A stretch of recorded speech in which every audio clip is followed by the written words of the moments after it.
I used to believe that timing was just an excuse people used when love failed. If two people cared enough, they would find a way. That's what I told myself. It took me years to understand how wrong I was. I met her at a point in my life where I was still becoming someone, but pretending I already was. Her name was Emily. She had this way of listening that made you feel like you were being understood, not evaluated. She didn't rush people. She didn't interrupt. She let silence finish its sentence. That alone made me want to be better around her. We met through mutual friends. Nothing dramatic. A casual introduction that felt forgettable at the time. But I remembered her.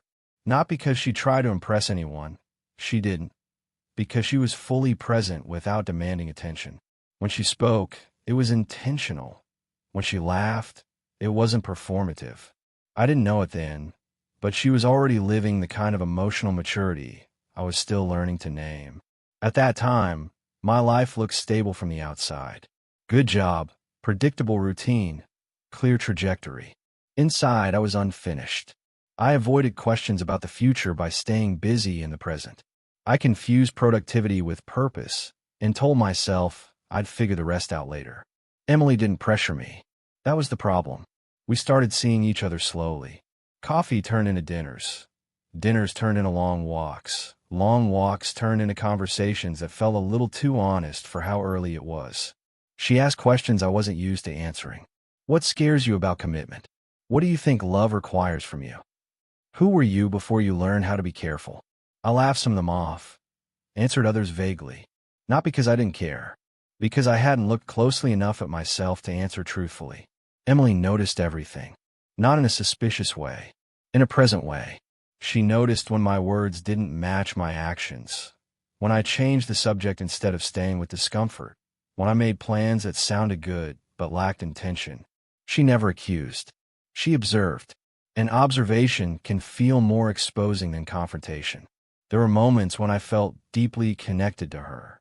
Moments when the world slowed down and I thought, this could be something real. But then reality returned. Emails, deadlines, responsibilities I used as shields. I didn't cancel plans. I postponed decisions. I didn't lie. I delayed clarity. And slowly, I began offering her a version of myself that was easier, not truer. One night, we sat on our balcony, city lights stretching endlessly below us. She looked calm, thoughtful. Do you feel like you're living the life you want? She asked. It wasn't a trap. It was curiosity. I hesitated. I think so, I said. She nodded, but her eyes didn't fully believe me. You don't sound convinced, she replied gently. That sentence stayed with me longer than it should have. Because she was right. I wasn't convinced. But I wasn't ready to admit that. As weeks passed, I sensed her pulling back in small ways. Not emotionally cold, just careful. She still showed up, still smiled, still listened. But she stopped leaning forward, stopped filling silence, stopped offering reassurance I hadn't asked for. She was giving me space, the kind of space people give when they're deciding something privately. One evening, after dinner, she said, I don't think you're dishonest. I waited. But I think you're still becoming someone, she continued.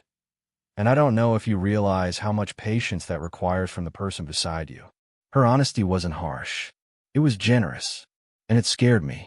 I don't want to rush you, she said. But I also don't want to build something with someone who isn't ready to stand in it yet. I felt defensive, not angry, exposed.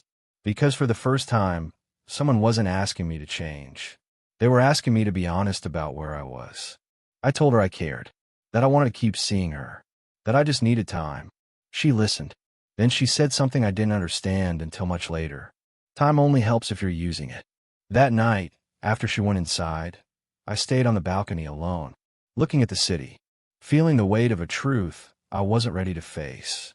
That she hadn't met me too late. She had met me too early. And I didn't yet know what that would cost both of us.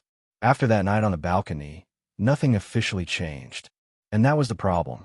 We still met, still talked, still laughed in familiar ways. But beneath everything, there was a quiet recalibration happening. Mostly inside her, slowly inside me. I could feel in the pauses. Emily became more deliberate. She didn't text as often, that didn't ask follow-up questions the way she used it. It didn't fill emotional gaps when I left them open. She wasn't punishing me. She was conserving herself. At the time, I misread it as maturity. I told myself, this is healthy. She's giving me space. What I didn't understand was that space, when left unattended, doesn't stay neutral. It grows. I tried to use that space productively. I focused harder on work, told myself I was getting my life together, made lists, set goals, stayed busy. But none of that addressed what she was actually waiting for. She wasn't waiting for success. She was waiting for presence. We went out to dinner one evening, a place we both liked early on. The conversation was pleasant. Too pleasant.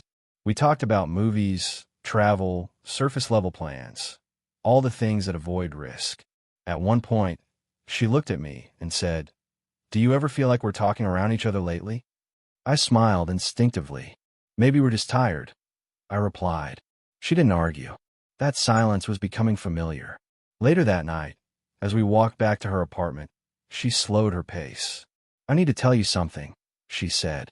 I felt my chest tighten, not from fear of her words, but from fear that I already knew them.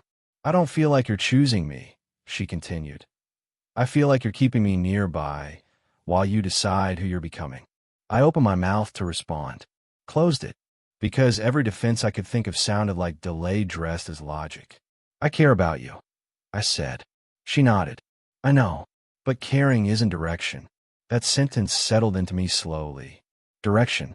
I had never offered direction, only openness. And openness without commitment eventually feels like avoidance. The following weeks were marked by small emotional absences. She stopped sharing future thoughts, stopped talking about we, stopped asking where things were going. Instead, she became more grounded in herself. She took a weekend trip without telling me until afterward, made plans confidently, stopped adjusting her schedule around mine. She was practicing life without me, quietly, respectfully. I noticed it one night when I realized I hadn't been truly missed in days. Not ignored, just unnecessary. And that realization unsettled me more than rejection ever could. I finally tried to have the conversation I'd been avoiding.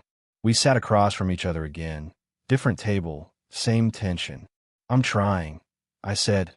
"I just need a little more time." She looked tired, not exhausted, resolved. "How much time?" she asked. I didn't know. That answer said everything.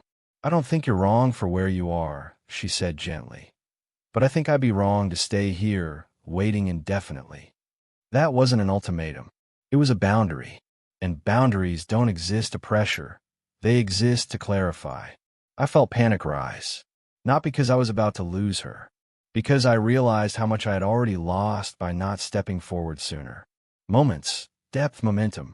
I had mistaken patience for safety. But patience without progress turns into distance. I tried to imagine my life without her. It felt quieter, less reflective, less honest. She had been a mirror I wasn't always brave enough to look into. "I don't want to force you," she said, "and I don't want to abandon myself." I respected her for that, even as it scared me. The night ended without resolution. No dramatic goodbye, just a long hug, the kind that lingers because both people know something is changing. As I walked home, I realized something uncomfortable. I had spent so long protecting my unfinished self that I hadn't noticed the cost of asking someone else to wait for it. Days passed, then weeks. We still talked, but less. Each conversation felt more intentional, less assumed. One afternoon, she sent a message. "I think we need to talk again. In person." My heart sank, not because I expected the worst, because I knew clarity was coming, and clarity demands courage. When we met, she looked calm. That calmness scared me more than tears ever could. "I've been doing a lot of thinking," she said, "and I've realized something important." I listened, fully. "Finally, I met you at a moment when you were still becoming," she continued. "And I stayed because I believed growth would bring us closer." She paused. "But growth doesn't always move in the same direction." That sentence felt final, not as an ending, but as a truth. "I don't regret us," she said, "but I don't want to build a future on potential anymore." I nodded slowly. I didn't argue. For the first time, I didn't delay. I understood. As we parted that day, something inside me shifted, not in a heartbreak, into responsibility. For the first time, I saw clearly how timing isn't an excuse. It's a reality.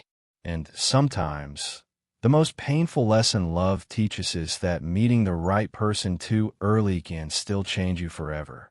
We didn't stop talking all at once. After that conversation, we drifted, carefully, respectfully, like two people who understood that holding on too tightly would only damage what little honesty remained. We texted occasionally, brief check dash-ins in expectations. Every message felt like an echo of something that no longer had a place to land. At first, I told myself this was temporary, that I just needed to figure things out, that once I became more certain, more grounded, I could return, ready. But some realizations don't arrive all at once. They settle in quietly, over time. Without Emily in my daily life, I noticed how much space she had filled, not with noise, but with reflection. She had been asking questions I now had to ask myself. What kind of life was I actually building? Who was I becoming when no one was waiting? What did commitment mean when it wasn't abstract? I started doing the work I had postponed. Not dramatically, consistently. Therapy sessions where I learned how much I avoided emotional risk. Long walks where I sat with thoughts I used to outrun. Journals filled with unfinished sentences and uncomfortable truths. I wasn't changing for her anymore. I was changing because I finally understood the cost of not changing. Months passed. The city shifted into a new season. And so did I. One evening, I realized I no longer thought about Emily with urgency. I thought about her with gratitude. That shift mattered. It meant I wasn't trying to reclaim the past. I was learning from it. We met again by accident, months later, in a bookstore. The kind of coincidence that feels symbolic even when you don't believe in symbols. She looked lighter, more certain, and that made me both proud and quietly sad. We talked, not about us, about life, about who we become. You seem different, she said. I am, I replied. She studied me, not searching for proof, just observing. I'm glad, she said. For you. That was when I knew something important. If love had returned in that moment, I would have welcomed it, but I didn't need it anymore. And that was the difference. We walked out together. At the door, she paused. I think we met at the wrong time, she said. I smiled. I think we met at the right time, I replied. We just couldn't stay. She nodded slowly. And for the first time, that truth didn't hurt. After that, we didn't stay in touch. Not out of bitterness, out of respect. Some connections exist to transform, not to last.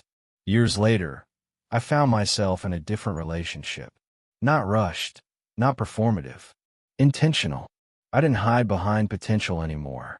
I spoke clearly, chose actively, showed up even when it was uncomfortable. I carried Emily's lessons with me, not as regret, but as responsibility. One night, my partner asked me something that felt familiar. Do you know what you want? This time, I didn't hesitate. Yes, I said, and I meant it. I understood then what Emily had given me. Not a relationship, a threshold. She had met me before I was ready, and instead of forcing me forward, she had let me face myself. That takes strength. Some people enter your life too early, not to stay, but to show you who you need to become before love can last. I used to think timing was an excuse. Now I know it's a teacher. If I could say one thing to her now, it wouldn't be an apology. It would be a thank you for meeting me honestly, for leaving with integrity, for not waiting while I learned what commitment actually requires. I didn't lose her. I outgrew the version of myself that couldn't meet her. And that growth came at a cost, but also came with clarity. Because love doesn't always end in togetherness. Sometimes it ends in transformation. And sometimes that's the most meaningful ending of all.